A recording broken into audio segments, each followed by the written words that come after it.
Okay, if everybody could take their seats, that would be greatly appreciated, and we can get started as soon as possible. I'd like to welcome everyone back to this final day of the Antalya Diplomacy Forum and this special panel on food security and transforming agriculture. I'm Andrea Sankey. I'm the host of the Newsmakers on TRT World. And I'd like to welcome my three panelists. I will introduce them in just a second. First, I'd like to give a brief synopsis, really, of what we're about to talk about. Because if anyone thought that the last few years were kind of the ultimate test for this generation of our global community, they're probably going to have to think again. Even as it seems the pandemic might be behind us, further and arguably even greater challenges have only just begun. With the conflict between Russia and Ukraine now expected to worsen, crucial energy and food supplies are now at risk. You know, through the 2030 Agenda for Sustainable Development, we as a global community had committed to ending hunger, ending food insecurity, and all forms of malnutrition.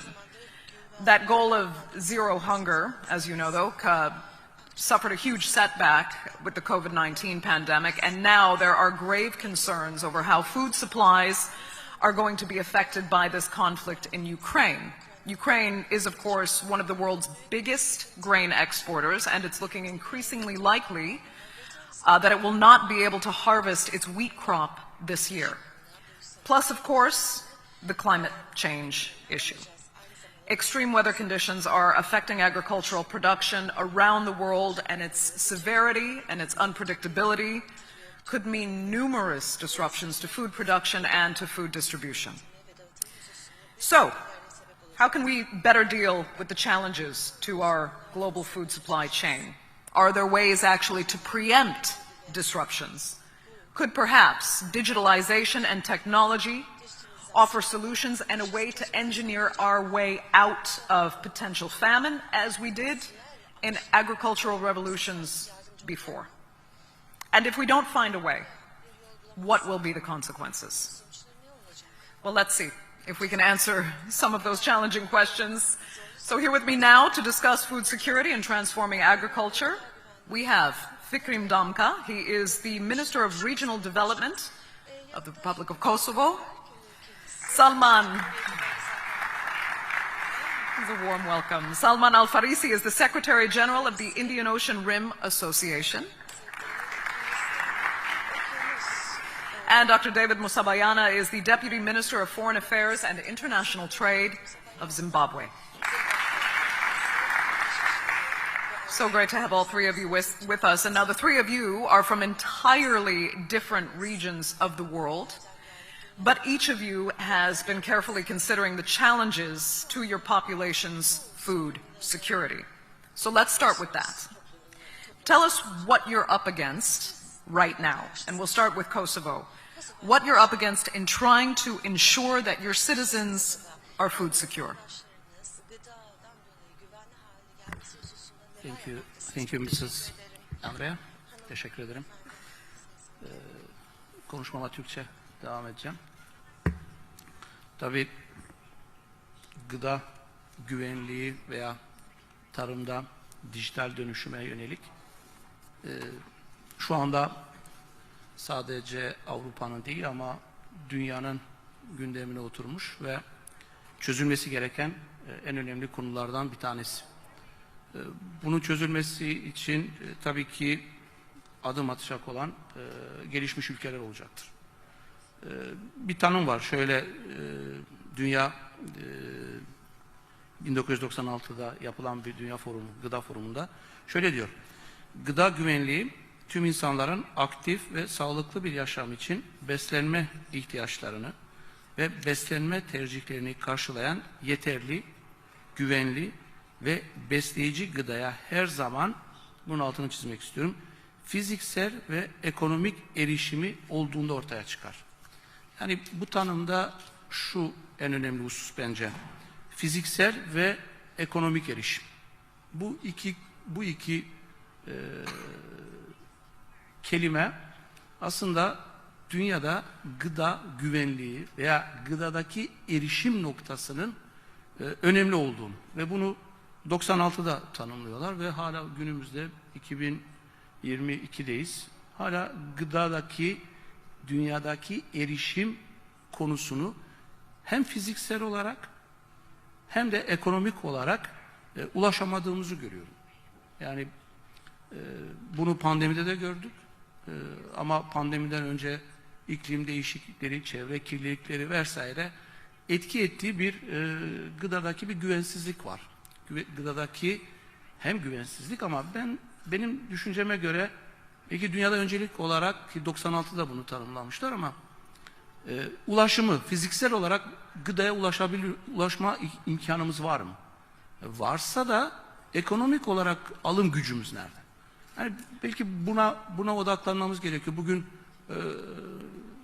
hanımefendinin de ifade ettiği gibi yani bugün Ukrayna'da bile bir savaşın Avrupa'nın çok ülkesindeki gıdadaki yetersizliği, gıda üretimindeki yetersizliği ortaya koydu.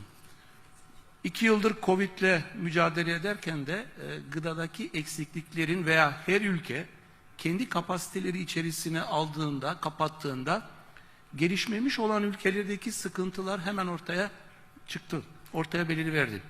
Yani bunun önüne geçmek için belki eşit şekilde veya adaletli bir dağılımın her yönlü olması gerekir. Bunu en fazla gıdada hissediyoruz çünkü günlük yaşamımızda, günlük hayatımızda en fazla ihtiyaç duyduğumuz şey bu. Dolayısıyla bu tür gıda yetersizliği belki bütün dünyadaki olumsuzlukları da ortaya çıkartıyor. Aslında gıda güvenliği tarladan, bahçeden, soframıza kadar gıdanın güvenli bir şekilde yani gıdaya güvenerek öyle söyleyeyim almış olduğumuz sağlıklı yaşam için gerekli olan besin kaynağı. Ama bunu gördüğümüz ülkeler neler? Gelişmiş ülkeler. Yani gelişmiş ülkelerde bunu ön planda olduğunu ve tuttuğunu görebiliyoruz. Gelişmekte olan ülkelerdeki üretim dahil gelişmiş ülkelere giderken belirli bir standart seviyesinde gidiyor. Yani belirli bir standartizasyon içerisinde gidiyor. Dolayısıyla 2 veya 3 tabaka oluşuyor ister istemez dünyaya baktığımızda. Yani ben mesela Avrupa penceresinden konuşuyorum arkadaşlar.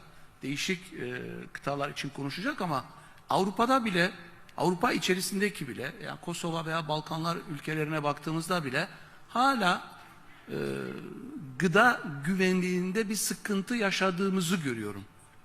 Hala yeteri kadar bir kontrolün olmadığını, çünkü kontrolü sadece gıdanın oluştuğundan değil, gıdanın oluşum süreçlerinde de bu kontrolde eksik kalındığını görebiliyorum. Bunu belki gelişmiş ülkeler gübre kullanımından toprak analizlerine kadar her şeyi ön planda götürerek gıda güvenliğini sağlıyor ama hala Avrupa içerisinde Balkan ülkelerinde bile buna erişimin hala olmadığını görmek üzücü. Tabii ki bunun için her ülke kendi kapasitesi içerisinde çalışması gerekir ama bu yetmiyor. Çünkü her ülkenin de gıdaya göre üretimi elverişli olmayabilir. Dolayısıyla her ülke içerisindeki ve ülkeler arasındaki bu alışverişin bir güvenilir kaynağa dayandırılarak yapılması bence önümüzdeki süreçte önem arz edecektir. Ama bahsettiğiniz şekilde bile bugün Ukrayna'daki savaşın etkileri iç piyasadaki gıda tedarikine kadar etkilediğini görebiliyoruz. Yani bugün ülkeler yeteri kadar kendi kapasitelerini geliştirmediği takdirde en temel gıda, un, şeker, tuz vesaire de sıkıntı çektiğini görebiliyoruz. Ve bu savaş paniği de eklendiğinde gıdadaki bu istikrarsızlık ister istemez ortaya hemen çıkıyor. Indeed. I'd like to pick up on some of the points you made in just a minute, but first I'd like to get the perspective of the Indian Ocean region from Salman Al-Farisi.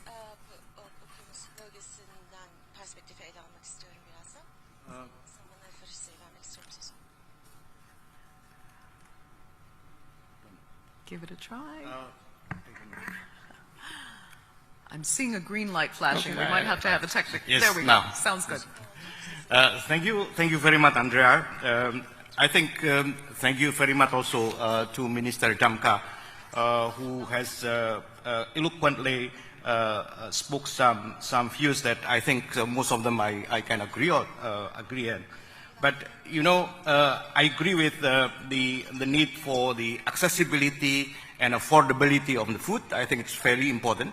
So it means that we need to take into consideration on the skewing of the supply, and then we have also to have appropriate means of transportation to distribute the food to different part of the world. And indeed, the fair price of the food is also something that we have to consider. But the challenge would be still quite huge. In the over the coming decades, changing climate, growing global population, and then rising food prices and environment stresses will have a significant uncertain impact to the food security indeed. That's why I think food security is also a part of the adaptation to the climate change as well. Adaptation strategies and policy responses to global change, including option for handling water allocation, land use pattern, food trade, post-harvest food processing, as well as the food price and safety, as I said earlier, are urgently needed. Not to mention about the capacity of some developing countries, especially for the small island developing countries. Even sometimes their economic of scale is not quite fit with the fast production of food for their own purpose. At a time when the world population is growing and the availability of new arable land is shrinking, ensuring food and nutrition security in our greatest development challenge, and one that we must not to fail. But in our view, that food security is much more than an agriculture issue. It deserves action across government, from trade to competitiveness, to social protection, nutrition, and as well as the environmental action. This is why I'm pleased that we have some senior official here to discuss this issue. We need to do more from just fueling food security, just term of hunger as well. That we need to look at food and nutrition both in terms of hunger and malnutrition in all its form. But in order to create the condition for lasting food and nutrition security, our effort must be sustained economically, environmentally, and socially. So it's become our challenge of sustainable development is there. Agricultural business can offer pathway out of poverty, but for this to happen, the public and the private sector need to work together to support the smallholders. We require policies. We require indeed policies and programs that boost food producer incomes, connect them to market, and encourage them to produce higher value of more diversified food. Society at large will be stronger as a result, including in the situation of fragility, as I mentioned about the small island developing countries, conflict, as Minister Damka mentioned about these current issues, and violence, where agribusiness job and rural program can improve and social cohesion indeed. There is really a need to look at a cross-sectoral aspect. Nearly 2 years into the pandemic, we are still faced by a human tragedy, as we see now. Then and public health, humanitarian, and development emergency. That's why I think the combination of policies on many aspects of development is needed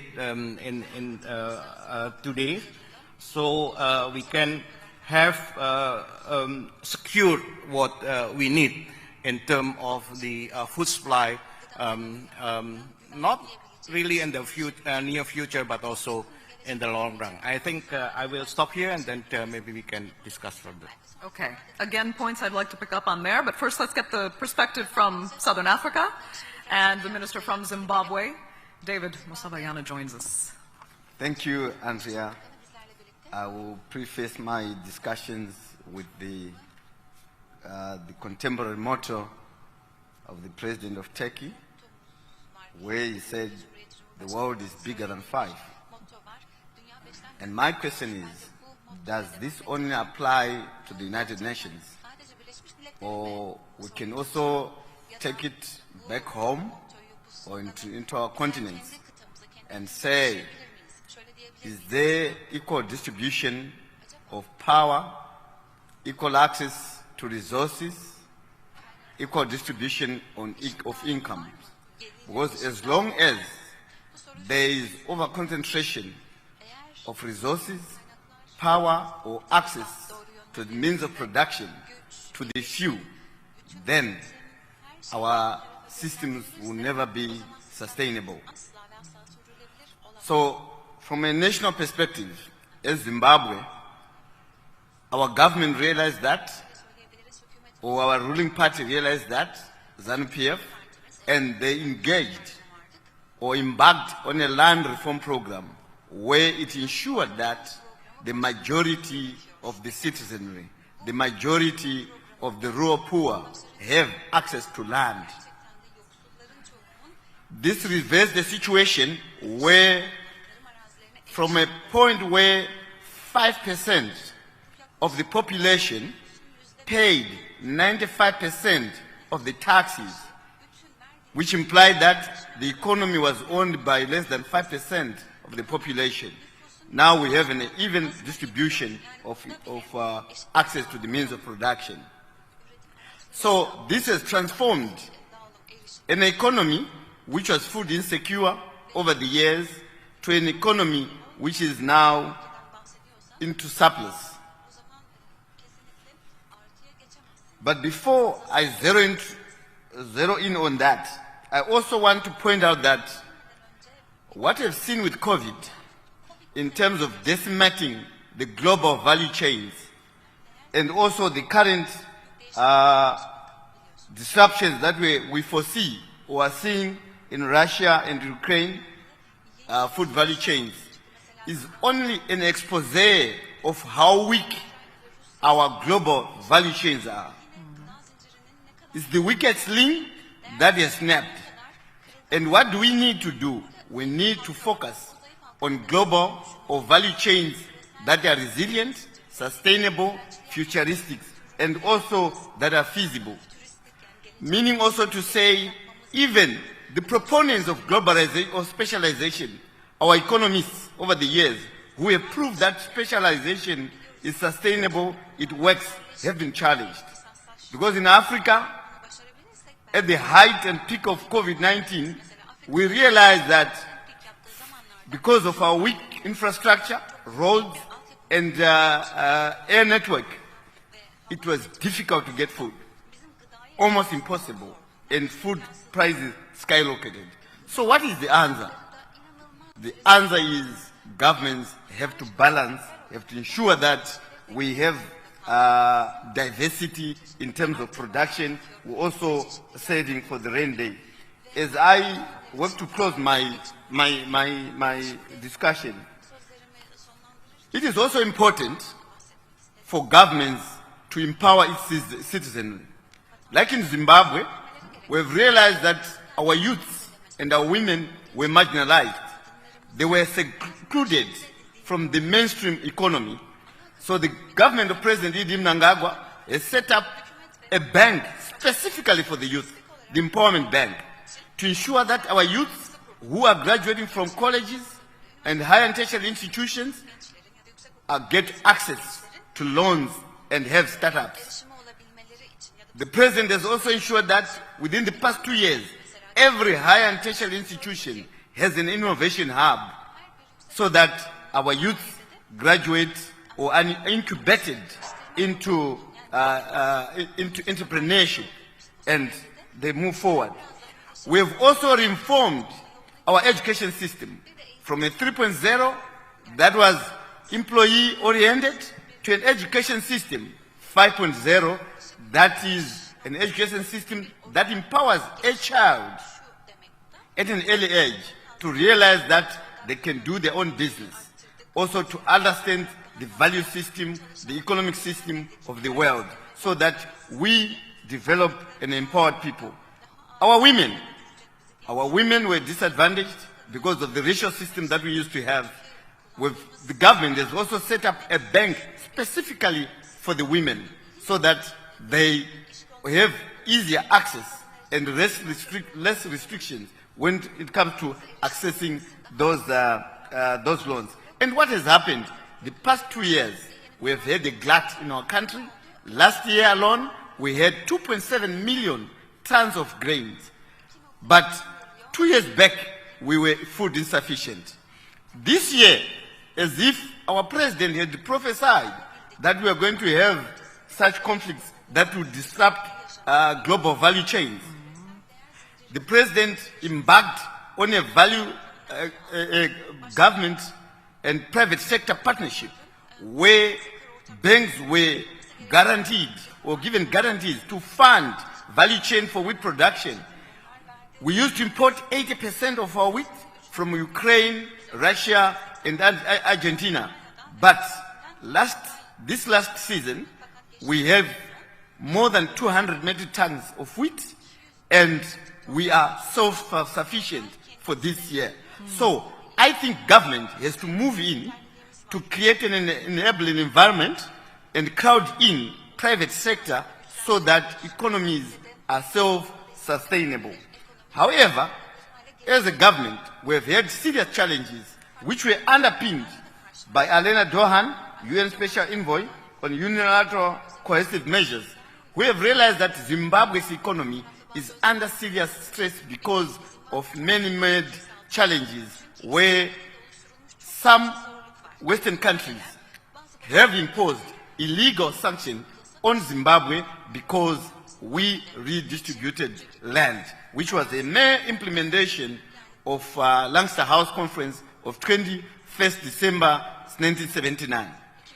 Ms. Hala Ilva, the UN Special Rapporteur on Rights for Food, has also said the illegal sanctions on Zimbabwe must be removed immediately because they are actually creating food insecurity to the extent that the system has exposed more than 7 million people on food insecurity.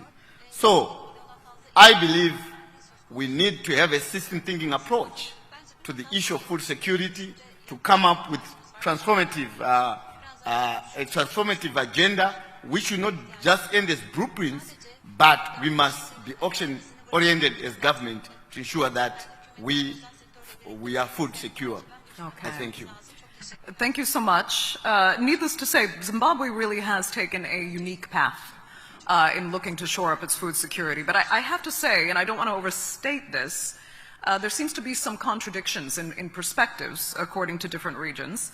While Zimbabwe does stress being completely self-sufficient and has for many years, Zimbabwe used to be considered the breadbasket of Africa. There used to be heavy exports, and Zimbabwe later became a state that wanted to take care of itself. And perhaps looking at the context of today, rightly so. But there are challenges to that, especially when we look at climate change. And if Zimbabwe is looking at shoring up its own production, and should another extreme drought or other conditions hit that again put that food production at risk, then you're going to have to look outside, again, for help from the international community to provide that food security. And I want to go back to Kosovo on this because you had spoken about how developed countries need to take steps to ensure that food supply is secure for less developed countries. The problem with that, as we all know, and as we saw during the pandemic, the world took on an every man for himself kind of attitude. We saw it in vaccine hoarding, for example.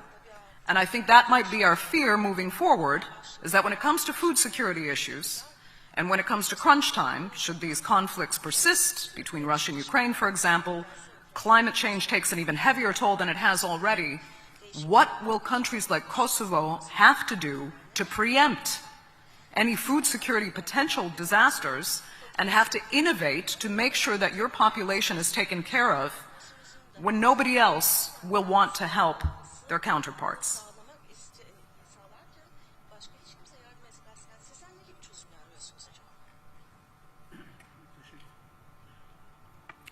Teşekkür ederim. Aslında bir atasözü var zannedersem. Bir musibet bir nasihatten bedeldir. Bazen bir musibet başımıza geldiğinde buradan ders çıkarmaya çalışırız. Yani bu her ülke için geçerli, Kosova için de geçerli. Aslında Kosova genç bir ülke olması sebebiyle yani 14. bağımsızlık yılını 17 Şubat'ta kutladık. Dolayısıyla biz yeni bir ülke olduğumuz için yeniden tarımdaki reformları, tarım arazilerin yeniden teknolojiyle buluşturulması ve üretime dönük subvanse edeceğimiz temel gıdalar üzerine hükümet olarak duruyoruz. Ve her geçen yıl tarım bütçesini 2'şer kat arttırarak yeterlilik, yani Kosova'daki nüfusumuza yeterli seviyede gıda tedarikinin sağlanmasını amaçlıyoruz. Tabii ki Kosova küçük bir ülke ve birçok ülkeyle sınır olan ama işte eski Yugoslavya'da tek bir ülke olması akabıyla bu ülkeler şimdi eski cumhuriyetler birbiriyle bağlı ve birbiriyle alışveriş yapan ülkelerdi. Bölgelerdi daha doğrusu. Şimdi ise ülkeler. Bizim ortak pazar dediğimiz SEFTA üyesiyiz. Dolayısıyla pazar içerisinde, yani küçük ülke olma akabıyla birbirimize bağlı olmamız sebebiyle gümrüksüz bir tedarik zincirimiz mevcut. Fakat söylediğiniz şekliyle pandemide ilaç bile verilmez iken bir ülke başka bir ülkeye gıdayı hiç vermedi. Dolayısıyla şunu ortaya çıkardı. Her ülke kendi geleceğini gıda üzerine düşünmek zorunda. Bunu yapması için de tarıma yönelmek zorunda. Tarıma yönelmek için de, ki genç nüfus buna sıcak bakmıyor, genç nüfusu teşvik etmek lazım. Yani maalesef tarım arazilerinin kötü yönetiminden ve tarım işiyle, hayvancılık ve tarım işiyle genç nüfusun ilgisinin olmayışından bu sürdürülebilir bir tarım kalkınmasının olmadığını ortaya çıkartıyor. Bunu düşünmeye bizi itti. Dolayısıyla Zimbabwe'nin Dışişleri Bakanı dediği gibi startup dediğimiz veya kendi işletmelerini yaratacak hem teknolojik alanda hem de tarımsal alanda gençlerimizin bunun teşvik edilmesi gerekiyor. Yani tarımda bunun ileriye doğru taşınması için teşvik edilmesi gerekiyor ama gelişmiş ülkelerin gelişmekte olan ülkelere bazen ihtiyaç duyduğunu da görebiliyoruz. Bugün Ukrayna, Avrupa'nın veya işte Afrika'nın veya bizim belirli gıdalarda ambarı olduğunu veya GDO'dan arındırılmış bir şekilde Bulgaristan'daki piyasaların veya tarım arazilerinin Avrupa tarafından subvanse edildiği ve kullanıldığını göz önünde bulundurduğumuzda Avrupa'da bile gıdadaki yeterlilik seviyesinin olmadığını görüyoruz. Yani sadece gelişmekte olan ülkelerde değil ama Avrupa'da da genç nüfusun tarımla uğraşmadığı, hayvancılıkla uğraşmadığını istatistikler gösteriyor. Dolayısıyla bunu telafi edecek, teknolojik destekle telafi edilecek bir gıda üretimi var, bir tarımsal üretim var. Aslında belki bu pandemi de maalesef ortaya çıktı. Küçük tarımsal işletmelerin piyasada yer alamadığını ve işçi ve insan kısıtlamaların olduğu süreç içerisinde tarım işletmelerin kendi pazarını yaratamadığını ve tedarik zincirinde iç piyasada bile eksiklik olduğunu ortaya çıktı. Bunu da ortadan kaldırmak için belki bunun da altyapısını her ülke düşünmesi gerekiyor. Çünkü bu 2 yıl pandemiyle boğuştuk. Şu anda hiç kimse önümüzdeki dönemde başka bir bulaşıcı hastalık çıkar mı, çıkmaz mı sorusuyla karşı karşıya. Olasılık. Bunun da önüne belki şimdi bu ileriki doğru düşünmemiz gereken olaylar ortaya çıkardı ve hem hükümetler, hem sivil toplum kuruluşları, hem üniversiteler, hem bilim insanları bunun üzerine artık yoğunlaşması gerekiyor. Yani bir bulaşıcı hastalıklar haritası çıkarılması gerekebilir. Ya ileride olur mu olur. Yani hiç kimse 2 yıl önce böyle bir pandemi olacağını düşünmez iken artık ileriye doğru bu tür bulaşıcı hastalıkların da ortaya çıkabileceği ve devletlerin buna hazırlıklı olması gerektiğine inanıyorum. Yani bu hem gıdadaki güvenlik, hem gıdanın güvenliği, hem tedariki açısından, hem de yeterlilik açısından. Ben inanıyorum ki ülkeler yeniden bu konuyu kendi ülkeleri içerisinde şekillendirecek, kendine yeterlilik seviyesine ulaşıncaya kadar gıda üretimini ortaya koyması lazım, daha doğrusu düşünmesi lazım. Elbette ki ülkeler birbiriyle gıda üretiminde alışverişini artırması gerekiyor. Bu savaş dahi olsa, pandemi dahi olsa, başka bulaşıcı hastalıklar dahi gelse bile birbiriyle bu gıda alışverişini aksatmaması lazım. Yani zincirin kopmaması gerekiyor. Ama elbette Kosova gibi küçük ülke olmamıza rağmen tarımsal alanlarımızın reform şeklinde ve sübvanse edecek şekilde ileriye doğru hazırladığımızı söyleyebilirim. You made several fantastic points, but one in particular I'm wondering about, and actually I'd like to point this to the Indian Ocean region, because you're looking at a large-scale shift here that might need to take place. Do we actually need to see a global shift toward incentivizing agricultural work? Have we undervalued farming, for example, so much in the past few decades, and now we're seeing that manifest in a dangerous way? And will the Indian Ocean region in particular try to re-incentivize agriculture and also incorporate the technical transition we were talking about, the digitalization perhaps of farming, in order to better coordinate efforts regionally and globally toward food security? Thank you very much, Andrea. I think I can agree both Minister Bramka and Minister Busabayana when he talked about the participation of young generation in the agriculture activities. Yes, I think this is very important. And then, as you mentioned also about the digitalization, then digitalization is part of the answer to address the food security. Just an illustration. I've been in Mauritius. I live there. I've been about 2 months there. What struck me, what surprised me, that the island were surrounded by ocean. We found that the price of fish is very expensive. Yeah, because it is about productivity. It is about distribution. It is about a willingness of the population to produce more for their own purpose. And then and Mauritius is tourism a country with destination for good destination for tourists. That's why the need for fish is very important for them. And then at the same time, in Indonesia, we find some young generation developing application for the aquaculture. As organization of intergovernmental in nature, I think this is a time for us to pull that capacity to secure the food availability in the region. So I think it's very important. That's why IORA, with the 23 members across from Africa to Australia, and then with the dialogue partners of 10 dialogue partners, I think IORA is very strong because 5 members of the Security Council are part of the family, and that's why I think we can pool the resources, we can pool the capacity to develop our effort for the food security. In IORA, our 6 priority areas are on the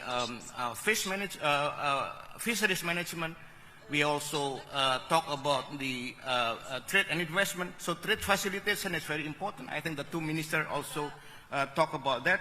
We have in Africa now we have the continental free trade area. In Asia we have so many trade arrangements.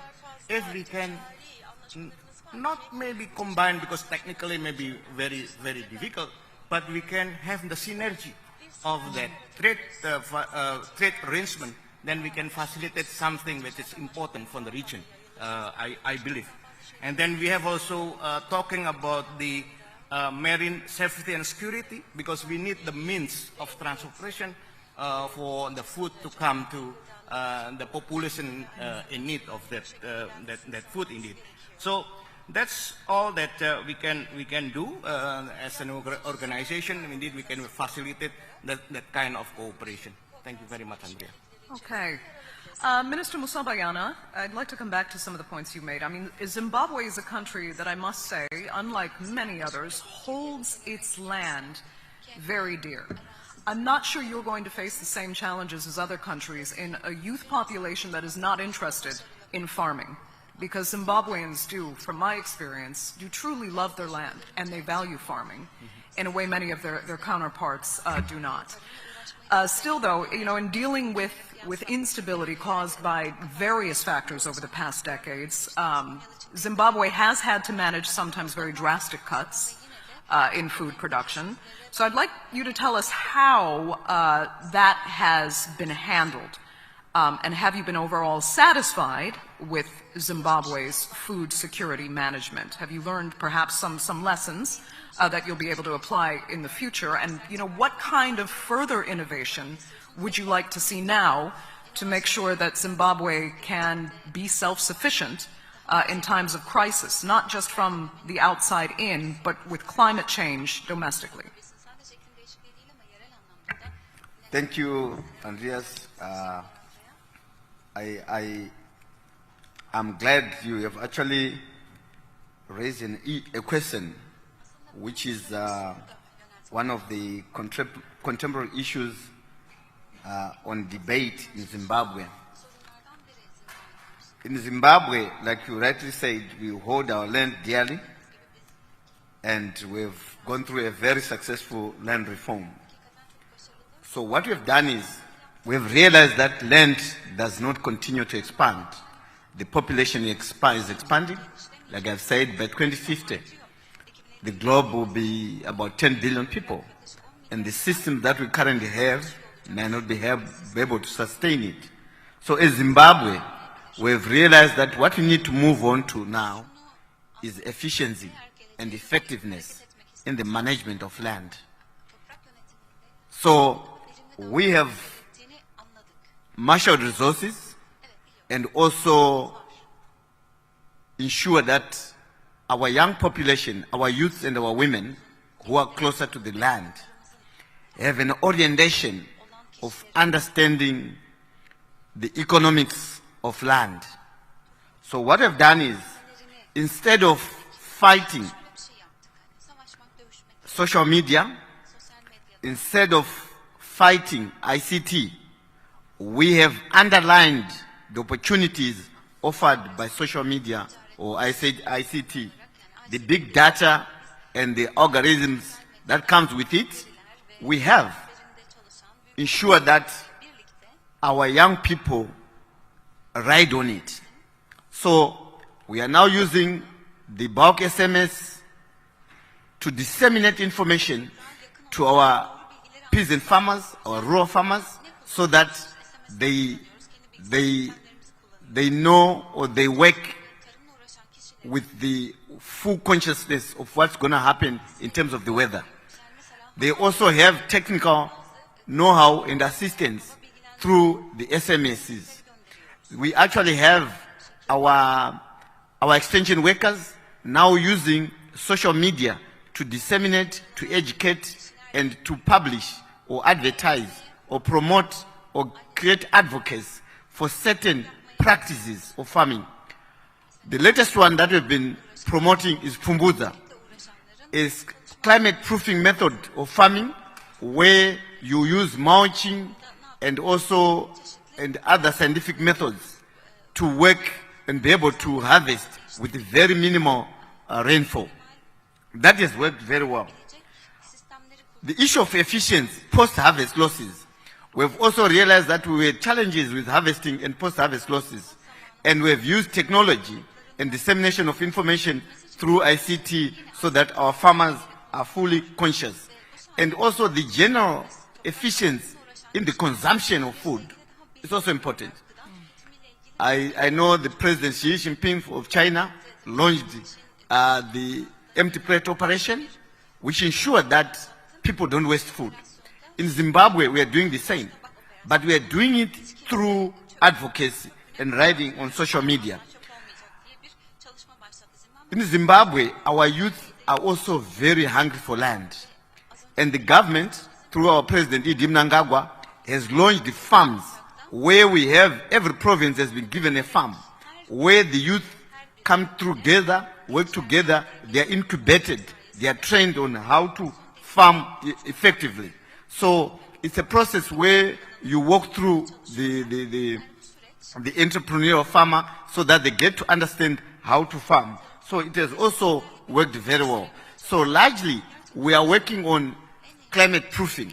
This is why we said my government has now launched a program where every year 100 hectares, additional 100 hectares of land are put under irrigation to ensure that we climate proof. I thank you. Just very quickly, I mean, I appreciate you bringing up the point, the fact that there is still so much excess consumption in certain parts of the world, while there is dramatically less in other parts, and that the fact that consumption and food waste needs to be brought better under control. That's a big job for the developed world in particular, when people are used to being rather spoiled with what they're allowed to consume. But very, very quickly, we just have a few minutes before I want to turn it over to the audience. I'd just like to ask you if Zimbabwe is interested in returning to becoming, you know, the breadbasket of Africa as it once was before. And is your land redistribution program putting Zimbabwe on the path to do that?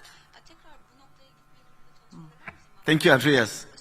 Zimbabwe is well on course, under the first part, is well on course in reclaiming or even surpassing being the breadbasket of Southern Africa. Like I said, just last year, we had more than 2.7 million metric tons of grain, white corn, in our silos. And also, we also managed to have a lot of small grains that we've also started producing. Like I said, in wheat, we also had we are close to self-sufficiency now.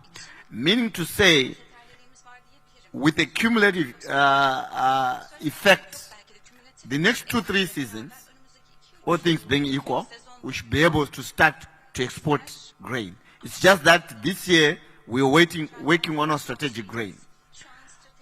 But going further, in terms of the land reform, it was a huge success. Why I say our land reform program was a huge success is because if we look at the production levels of 1999, before the land reform, tobacco, for example, in 1999, the production of tobacco, which was the highest export earner then, had 193 million metric tons of flue-cured tobacco. But last year, or the last 3 seasons, we have been surpassing 240 million metric tons. At its lowest, in 2009, we had 57 million metric tons. And everyone now saying Zimbabwe's land reform has failed. But we managed to reorganize, re-engineer, and rethink the process and create new markets. Now we are more than 240 million metric tons per annum. So the same has happened to our our floriculture and also our horticulture. You go through the Dubai's, most of the blueberries that you find there are now from Zimbabwe. Go to Netherlands, they are now importing most of our avocado pears. We have, last week, a few weeks ago, we have managed to break into the Chinese market where we are going to be selling our citrus. We had challenges with the cold chain, we put it in place, now we'll be exporting our citrus crops. So in terms of the land reform, it's a huge success. The challenge that we have now is almost everyone in Zimbabwe wants to be a farmer. Even our diasporans, they want to be farmers. So that's the challenge that we have, where everyone wants to be a farmer, the executive, the CEO, and everyone else wants to be a farmer, the engineers. So it was a huge success, and it should be a lesson to the rest of the world. I thank you. Okay. I'd like to open up. Do you have a comment? Go ahead. Okay. I'd like to open up to the audience, open it up to the audience then for questions. There's a microphone somewhere, we hope. If not, if you can stand up maybe here and make your voice heard. Oh, there's a microphone there. My apologies. Go ahead, take a stand. Hi all. Oğuz Erşamlı, Boğaziçi University.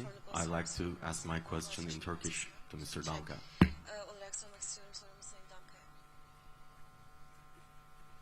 Hoş geldiniz. Öncelikle tarım deyince tabii tek bir tarım yok. Hayvancılık var, bitkisel tarım var. Özellikle hayvancılığa baktığımızda büyük bir alan kaybı, su kaybı, aslında daha verimli kullanabilecek, bitkisel tarımda daha verimli kullanabilecek, yani birim alanda ve birim kişiye daha fazla kalori düşürebilecek bir pratik geliştirebiliriz. Şu anda da hayvansal ürünlerin tüketimine bakarsak, et özellikle, Avrupa'nın, ABD'nin, Latin Amerika ülkelerinin ve Avustralya'nın çok tükettiğini, Afrika'nın ve Asya ülkelerinin ise neredeyse hiç tüketmediğini görüyoruz. Yani aslında et ürünleri ve hayvancılık ürünleri zaten halihazırda ayrıcalıklı kişilerin alabildiği ve herkesin ulaşamadığı gıdalar olmuş durumda. Burada da bir gıda adaletsizliği mevcut. Aynı zamanda dediğim gibi hayvancılığın sürdürülebilirlik problemi de var. Siz küçük, yani yüz ölçümü olarak ve kaynakları olarak, görece olarak küçük bir ülkenin vatandaşı olarak diyeyim, bireysel, ulusal ve bölgesel olarak daha bitki bazlı bir diyete geçiş, böyle bir pratiğe geçiş vizyonunuz ve düşünceniz var mı? Teşekkür ederim. Great question. Çok teşekkür ederim. Bu alışkanlıklarla alakalı. Yani insanları eğer yıllarca belirli bir alışkanlıkta yeme modeli var ise bunu değiştirmek biraz zor oluyor. Belki genç nesil üzerine belki çalışılabilir bu konuda ama dediğim şekilde insanların bir yemek alışkanlıkları var ve o yeme alışkanlıkları elbette ki o ülkedeki ürünlerle alakalıdır. Yani hayvancılığın çok az gelişmiş olan bir yerde çok et tüketimini beklemek mümkün değildir. Veya tam tersi olabilir. Çok tahıl üretilen bir ülkede çok hayvancılık ya da et tüketimini beklemek doğal değil. O bölgedeki hayvancılığın çok gelişmiş olması sebebiyledir bu. Ve bunu değiştirmeye yönelik belki zaman alacaktır. Elbette ki bu konu üzerine çalışmalar var ama tahıl üretimle ilgili de arazilerin ve iklim şartlarına bakmak lazım. Yani bizim için bu elverişli mi? Kosova gibi bir bölgede evet tahıl üretiminden mevcut ama tahıl üretiminden ziyade dağlık kesimin olması ve çok fazla otlak alanların, arazilerin olması sebebiyle hayvancılık üretimi yani et üretimi daha ön planda. Ama ilginç olan şu var ki et üretimi dediğimizde kırmızı et üretiminden bahsediyoruz ama beyaz et üretiminde sıkıntı var. Bu Avrupa'da da bu sıkıntı var. Çoğu ülkede sıkıntı var. Yani bir Latin Amerika'dan, Brezilya'dan Avrupa'ya veya Kosova'ya beyaz etin gelmesi düşündürücüdür. Yani bu herkesi düşündürmek zorundadır. Yani yerli üreticileri de düşündürmek zorunda. Çünkü bu beyaz et tüketimi yönelik belki çalışmaları hızlandırmamız gerekiyor ki bu konuda çalışmalarımız var. Sadece tavukçuluk veya beyaz et üretiminin fabrikasyona geçiş esnasında Avrupa fonlarından faydalanarak bu süreci başlatmışız. Teşekkür ederim.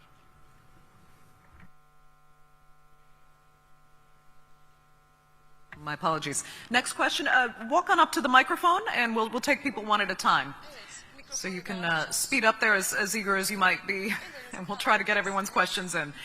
Yeah, do stand behind each other, and then we can make sure everyone gets their turn. Great, go ahead. Okay. Hello, my name is Defne Seymen. I'm from Özyeğin University, and I would like to address my question to David Musabayana. My question is, you have mentioned some of the challenges that you faced, like the infrastructure.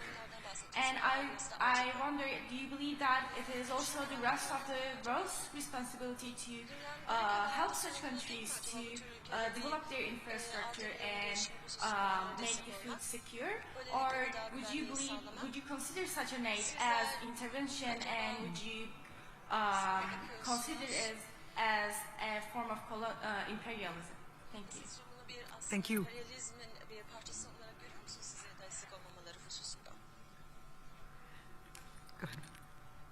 Thank you, Arias. I want to thank Daphne for such a question. It's an important question. Zimbabwe, yes, has challenges in infrastructure development.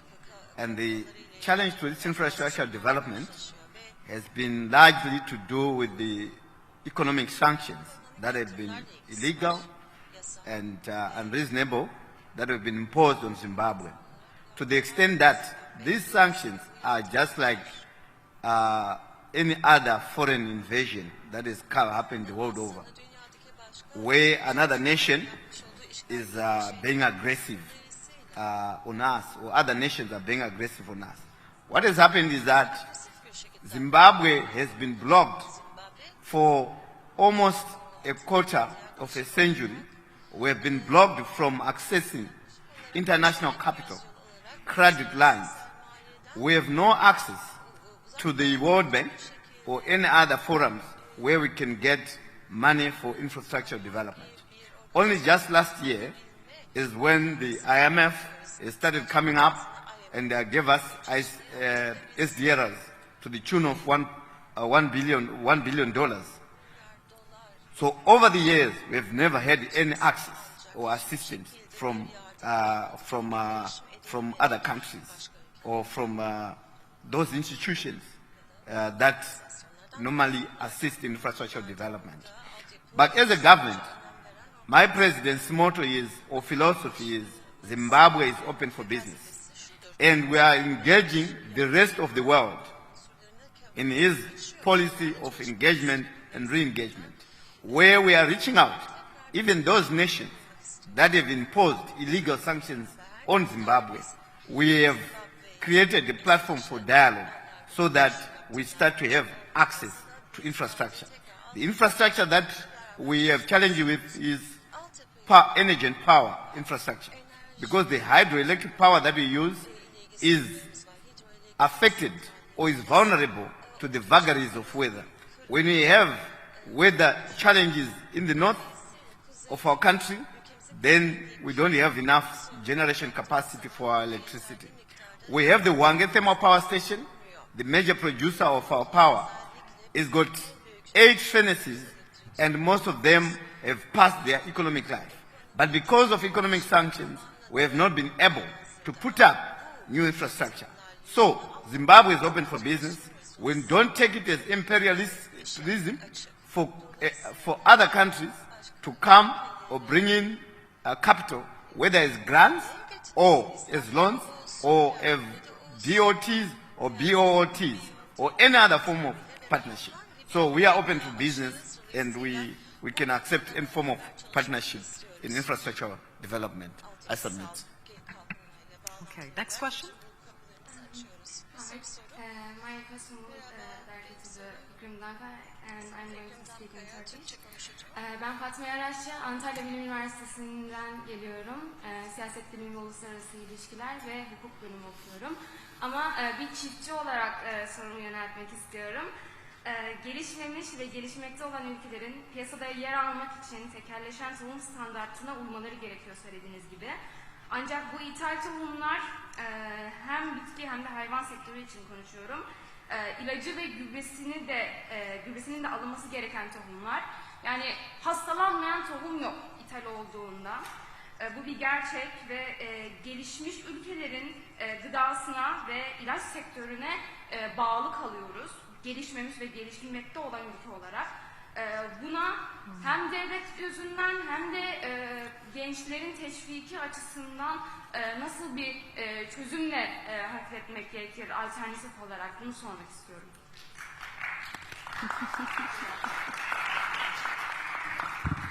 Çok teşekkür ederim Fatma Hanım. Gerçekten güzel hem siyaset okuyup hem de çiftçiyle uğraşmak, yani tarımla uğraşmak. Bizim umut gençlerin artık bu alana yönelmesi gerektiğine işaret ediyorsunuz. Sizi tebrik ediyorum. Tabii aslında bugün dünyada gıda problemi var ise bu bazı ülkelerin bencil davranmasından geliyor. Özellikle gelişmiş ülkelerin bencil hareketlerinden ortaya çıkıyor. Ve her şeyi kendine has, kendini korumaya yönelik, sanki dünyada bir tek bunlar var, diğerleri 2. ve 3. sınıf vatandaş. Onlara güzel avokado üretecek, onların istediği standartta avokado üretecek, onların istediği standartta gıda üretecek, onların istediği ve onların vermiş olduğu tohum ve gübreyi kullanarak onlara üretim yapmamız gerektiği apaçık ortada. Bu Zimbabwe için de geçerli, diğer ülkeler için de geçerli. Maalesef Avrupa belirli bir standartizasyonu ortaya koyarak kendi kapılarını güvensiz gıda dediği veya kendi milletine ve kendi insanına sadece güvenli gıda yedirmeye yönelik politikaları belli bir zaman sonra işe yaramadığını görecek ve daha çemberi daha bir halka daha genişletmek için uğraş verecektir. Çünkü olması gerekir. Belirli bir zaman sonra artık bu üretime erişmesi onların da olmayacaktır. Çünkü kendi üretiminden ziyade düşük maliyetli ülkelerde üretim yaparak yüksek maliyetli fiyatlar şirketler satmayı hedefliyorlar. Bunun önüne geçmek için herkes kendi tohumunu yetiştirmek zorunda. Zor bir iş. Buna asla ve asla İsrail gibi ülke müsaade etmeyecektir. Başka ülkeler de müsaade etmeyecektir.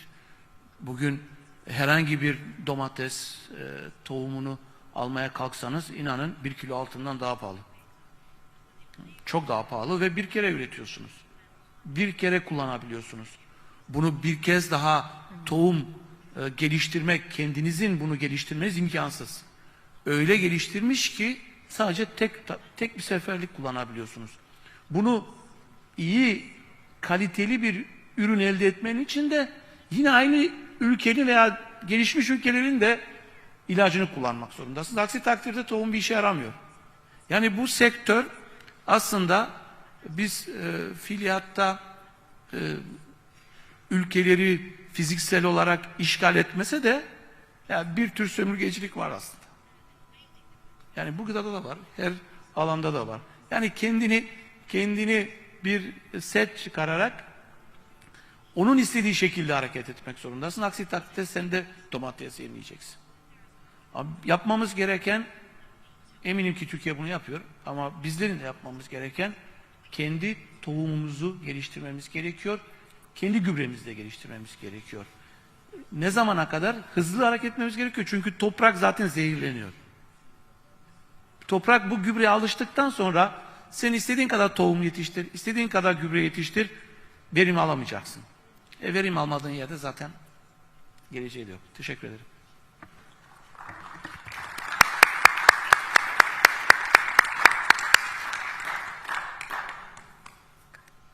Hi, my name is Gamze Kandemir. I'm coming from the same university as Fatma. I study economics. I'm doing double major in political science and international relations and a minor in business administration. I actually had 4 questions, but my friend helped me with the broad questions she had on Mr. Damka with his broader answer. But still, I want to address the same questions in case Mr. Al-Farisi and Musa Bayana would like to add anything or contribute.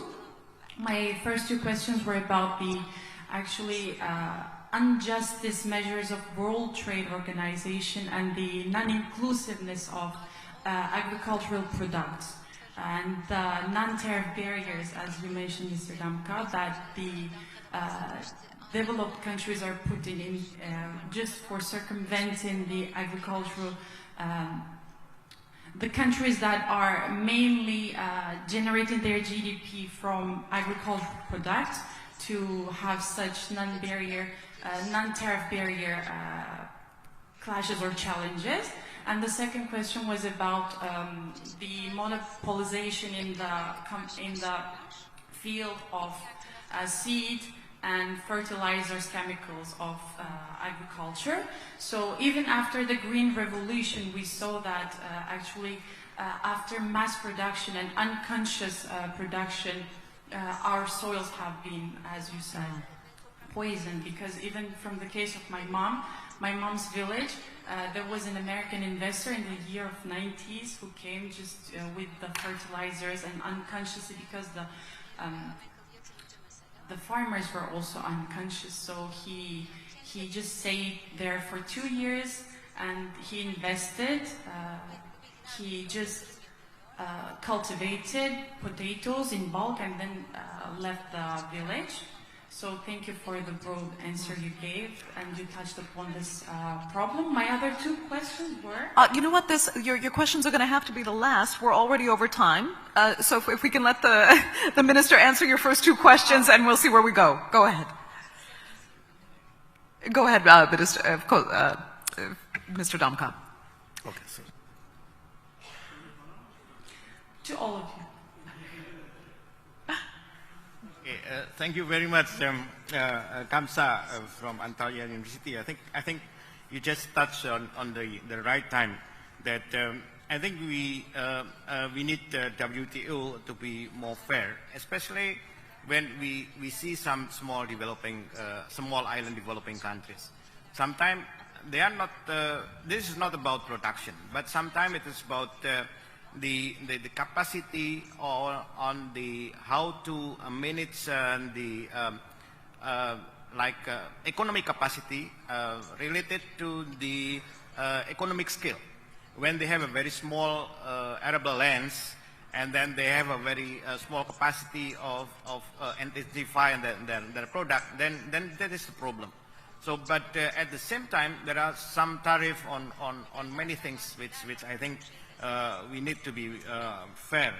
And then you mentioned about the research. I think Minister Damkar also talk about the research. I think the research and development in developing countries should be given priority right now to support the food security. Yesterday I was in bilateral talk with Deputy Minister Farouk of Turkey, and then he mentioned about the availability of technology by the UN Technology Bank, which is free of charge in terms of for the developing countries. I think this is part of that cooperation that we can promote in the near future. Thank you very much. Shall I ask my other 2 questions? Sure, go Okay, ahead. Or unless our other panelists would like to address the others. Okay, my next 2 questions are especially addressed to Mr. Musa Bayana and Al-Farisi. Second point I want to touch upon is the biopiracy problem, especially by the big companies. For instance, I read a book of Vandana Shiva. She's really combating with this issue. So if we go from the case of Indonesia, for instance, there are more than 3,000 types of rice, right? But these companies are taking the patents of these natural endemic rices, but you as a country have to pay for the patent that is actually endemic and special to your region. So about the case of biopiracy, I would like to take your advices or ideas, and especially to you, Mr. Musabayana, my second question. We talked about the land redistribution applications in your country, and Ms. Andrea has stated that your country's people love their land, so you don't have this problem. But I believe the challenge of this decade is climate change, because there's increasing climate change migration, especially when the crop yield efficiency is decreasing. So in that case, what is your state agenda and your policy implications to cope with this problem? Thank you. Thank you. I'll start with the last. In our case, like I said, there is so much appetite and hunger for land. Our problem is not people running away from the farms and going away. We actually have people moving from towns into the rural communities. So what we've done is the government has come up with a program of value addition, beneficiation, and we are adopting a concept where we are saying a factory on every district, where we are focusing on rural industrialization. That is going to deal with migration issues and deal with issues to do with overpopulation. Embracing ICT, creating markets, farmers markets, is also created a platform that ensures that farmers maximize on their production, they get the best prices or optimal prices or viable prices on their prices. Government has also put in place interventions where they think markets alone cannot stand or may fail. So that is sustained, will sustain us into the future. Also, the deployment of resources on agriculture, on irrigation, so that we mitigate the vagaries of climate change. That has helped a lot in that area. I also just want to comment on some of the questions that you've raised on WTO, on issues around barriers, non-tariff barriers. My comment is that in reality, you can never deal with or have a foolproof solution to non-tariff barriers. In Africa, is it a Chinua Achebe? Once they have a saying which says, men have learned to shoot without missing, and the bird Ekene has learned to fly without landing. This applies also to issues of non-tariff barriers. Countries, nations will always come up with new ways and methods of evading or creating barriers which are not technical. And no matter how many laws we put in place, we're going to have this problem of non-tariff barriers. But most of the reasons why people are being protectionistic, you also highlighted the issue of patents and seed, monopolies on seed and whatever. I think we also have to be very fair with our innovators or people who have their intellectual property rights or copyrights. The world does not have a standard model of dealing with copyrights or intellectual property rights. Until and when we have a universal laws on dealing with intellectual and property rights, it is very difficult to deal with these matters. Why? Because you are an entrepreneur. You have come up with your new discovery. Before the advent of ICT, with that discovery, it had a proper product life cycle that can stretch over years, and you can recoup your investment. But with the advent of technology and its proliferation the world over, what happens is you invent something today, somebody re-engineers it in the next 2-3 days. It expires before it's even hit the markets, or if that technology is even stolen. This is why innovators or some people are now protecting their seeds and so forth, so that they try and recoup their investment. But we believe we need a model where biotechnology or biotechnological improvement should be fashioned or tailored in a manner that the world will benefit, but at the same time ensuring that those innovators will also recoup what they would have what they would have put as throughput. I submit. Okay, I'll tell you what, we are out of time. In fact, we're about 10 minutes over, but if our panelists don't have anywhere else to be, perhaps you can all engage with each other and speak. It's wonderful to have students that really are so interested in the subject matter. So if you do have time, it'd be great. I'd like to thank all three of you really so much for such a fascinating discussion and for being with us on this final day of the forum. I will leave the audience at your mercy, or you at their mercy, actually. And thank you again.